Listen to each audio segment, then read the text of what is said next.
بسم اللہ الرحمن الرحیم۔ عمران خان عزم استحکام نہیں، عدم استحکام کے حامی ہونے کا اعلان کر چکے ہیں۔ دوسری جانب کئی دنوں سے پی ٹی آئی نے شور مچایا ہوا تھا کہ ہم جلسہ کریں، تاریخ کا بھی اعلان کر دیا۔ ہفتے کو اسلام آباد میں پاور شو کرنا تھا، اسلام آباد ہائی کورٹ سے اجازت بھی لے لی گئی۔ پھر آخر میں حکومت کی جانب سے NOC منسوخ ہونے کے بعد اسلام آباد میں ہونے والا جلسہ منسوخ ہو گیا۔ تو اس حوالے سے وفاقی وزیر قانون اعظم نذیر تارڑ کا کہنا ہے کہ تحریک انصاف کو اسلام آباد میں جلسے کی اجازت دینا یا نہ دینا انتظامیہ کا فیصلہ ہے۔ محرم الحرام کے دوران تمام انتظامیہ ہائی الرٹ ہوتی ہے۔ انٹیلیجنس اداروں کی رپورٹ کے مطابق درنول کا علاقہ حساس ترین ہے۔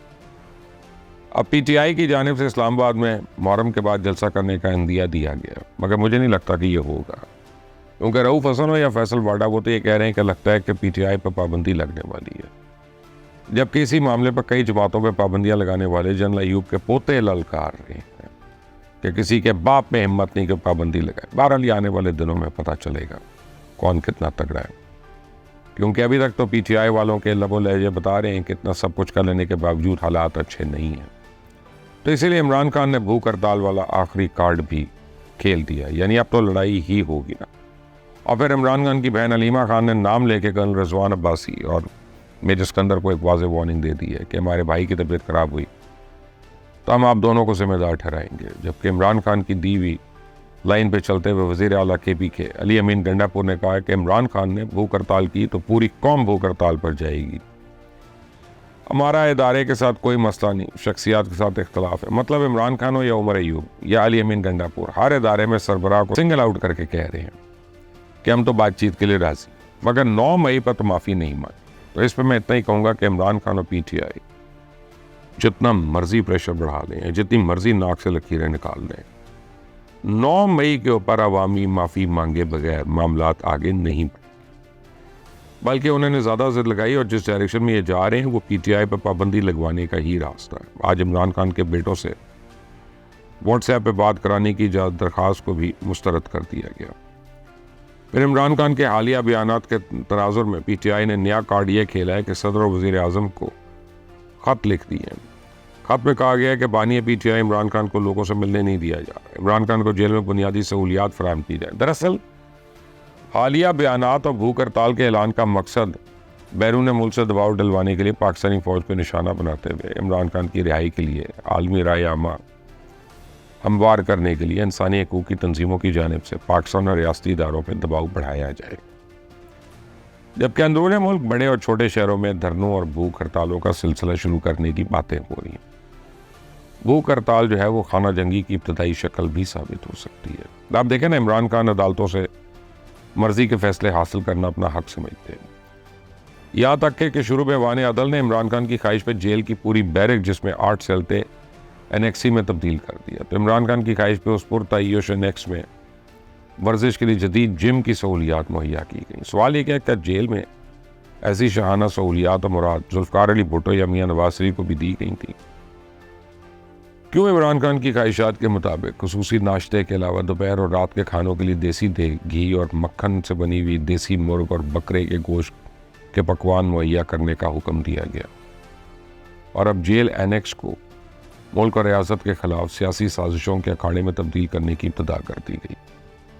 کیونکہ گزشتہ جمعرات کو عمران خان نے تحریک انصاف کے تمام دھڑوں کو اپنی جیل اینیکس میں طلب کیا تھا تاکہ متحد ہو کر ریاست کے خلاف مزاحمتی تحریک چلانے کی منصوبہ بندی کی جا سکے۔ دوسری جانب ملک کو خانہ جنگی کی آگ میں دھکیلنے کی سازش کا اعلان خود تحریک انصاف کی اعلیٰ قیادت کرتی پھر رہی ہے، اور اس کی خفیہ تیاریاں KPK کی حکومت کی نگرانی میں کی جا رہی ہیں، جس کا پرچار جلسوں اور کارنر میٹنگ سے برملا کیا جا رہا ہے۔ تو میں تو اتنا جانتا ہوں کہ تحریک انصاف کی لیڈرشپ کا خیال ہے کہ جتنا وقت گزرے گا حکومت اور معیشت اتنی کمزور ہوگی، اور شاید عمران خان کا ماننا ہے کہ بین الاقوامی دباؤ، مہنگائی اور بے چینی بالآخر تحریک انصاف کا راستہ ہموار کر دے گی اور حکومت ان کی جھولی میں آ کر گرے گی۔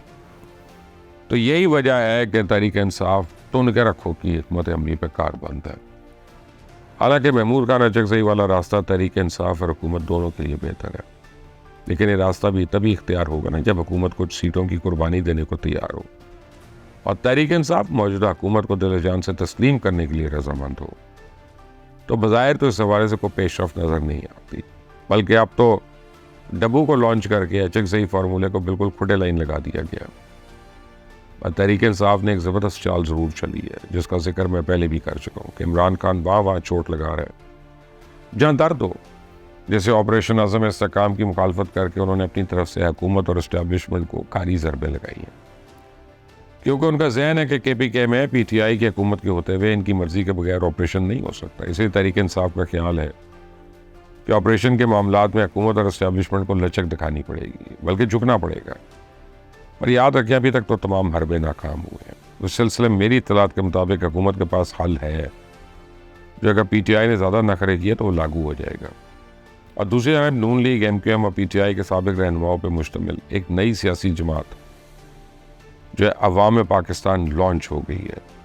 یہ اچھا اضافہ سمجھا جا رہا ہے، بلکہ بہت سے لوگوں کا خیال ہے کہ جو لوگ جہانگیر ترین اور علیم خان کی پارٹی جوائن نہیں کر سکے یا کر کے چھوڑ دی، وہ اب عوام پاکستان کو جوائن کریں گے، جبکہ ایک اندازہ یہ بھی لگایا جا رہا ہے کہ وہ لوگ جن کو پی ٹی آئی واپس نہیں دے رہی ان کی بھی ایک بڑی اچھی تعداد بنتی ہے، تو آنے والے دوروں میں وہ بھی شاہد خاقان عباسی اور مفتاح اسماعیل کی کشتی کا سوار بن سکتے ہیں۔ پر بڑے جمہوری انداز میں اس پارٹی کی بنیاد رکھی گئی ہے۔ کنوینر کے لیے جناب زعیم قادری شاہد خاقان عباسی کے مقابلے میں کھڑے ہوئے اور جناب شیخ صلاح الدین نے سیکرٹری کے لیے مفتاح اسماعیل کے خلاف الیکشن لڑا، تو باقاعدہ ووٹنگ کے بعد شاہد خاقان کنوینر اور مفتاح اسماعیل سیکرٹری منتخب ہوئے۔ تو اس موقع پہ مفتاح اسماعیل نے بنیادی مسائل پہ خطاب کیا اور کہا 10 کروڑ لوگ غربت کی لکیر سے نیچے آ گئے، ملک صرف اشرافیہ کا ہے، کیا یہ حکومت ایسٹ انڈیا کمپنی چلا رہی ہے؟ عوام پاکستان پارٹی کے سٹیج پہ سابق وزیر اعظم شاہد خاقان عباسی، سردار مہتاب عباسی، مفتاح اسماعیل، سابق وزیر صحت ظفر مرزا، زعیم قادری، سابق رکن قومی اسمبلی شیخ صلاح الدین یہ موجود تھے۔ اس موقع پہ عوام پاکستان پارٹی کے کنوینر سابق وزیر اعظم شاہد خاقان عباسی کا کہنا تھا کہ عوام پاکستان پارٹی میں شمولیت کے لیے صلاحیت اور اچھی شہرت ہونی چاہیے، جن کی شہرت اچھی نہیں وہ ہماری جماعت کا حصہ نہیں بن سکیں گے، ایسے لوگوں میں دوسری جماعتوں کو مبارک ہو۔ کچھ بہت اچھی چیزیں ہیں اس نئی جماعت نے اعلان کیا جس کا بتانا ضروری ہے، جیسے پارٹی فنڈز کی آمدن اور اخراجات مختلف پارٹیوں کے بارے میں شکوک و شبہات کا باعث بنتے ہیں، تو عوام پاکستان نے باقاعدگی سے اپنے اکاؤنٹس اپنی ویب سائٹ پہ شائع کرنے کا اعلان کیا۔ سینیٹ اور مخصوص نشستوں پہ اعلیٰ عہدیداروں کے اہل خانہ اور قریبی عزیزوں کی تقرری کے مکمل معاونت کا اعلان بھی کیا۔ پھر عوام پاکستان نے فیصلہ کیا کہ سیاست میں پائی جانے والی نفرت اور نفاق کو ختم کرنے اور سیاست میں شائستگی لانے کی ہر ممکن کوشش کی جائے گی، یہاں تک کہ تصحیح آمیز بیانات پہ بھی شائستہ رد عمل دینے کی مکمل ممانعت ہوگی۔ تو میرے خیال میں تینوں چیزیں ہماری سیاست کی سب سے بڑی برائیاں ہیں، ان کا خاتمہ تو ہونا چاہیے۔ تو آخر میں ایک بات کروں گا کہ ہماری اشرافیہ کو امریکہ برطانیہ پسند تو بہت ہے، بچوں کے پڑھنے سے لے کے زندگی کے آخری ایام وہیں پہ گزارنے کی ان کی خواہش تو ہے، یہاں تک کہ شاید ہی کو بڑا سیاستدان اس کا گھر یا کاروبار اور بیگم بچے وہاں پہ نہ ہوں، پر ایک چیز ہے جو سیکھنے کی ہے، وہ یہ نہیں سیکھتے، وہ ہے حکومت سازی اور جمہوری قدروں کی کے معاملات۔ اس میں بھی برطانیہ سے کچھ سیکھ لینا چاہیے۔ برطانیہ کے حالیہ انتخابات میں رشی سوناک کی جماعت کو شکست ہوئی اور اس ناکامی کے بعد انتقال اقتدار کا مرحلہ خاص کر ہمارے سیاستدانوں کے لیے ایک سبق ہے۔ کاش ہماری سیاسی قیادت بھی اس سے سبق حاصل کرے۔ ہمارے سیاستدان تو کہتے ہیں ملک عدم استحکام سے دوچار ہے، لیکن یہ نہیں بتاتے کہ عدم استحکام کی وجہ یہ خود ہے۔ یہ 24 گھنٹوں میں قوم کے 15-16 گھنٹے بے معنی گفتگو کے ذریعے تو ضائع کر دیتے ہیں۔ جتنا وقت ان کو اپنی وزارتوں میں گزارنا چاہیے اس سے کہیں زیادہ وقت ٹیلی ویژن کے پروگرامز میں گزارتے ہیں۔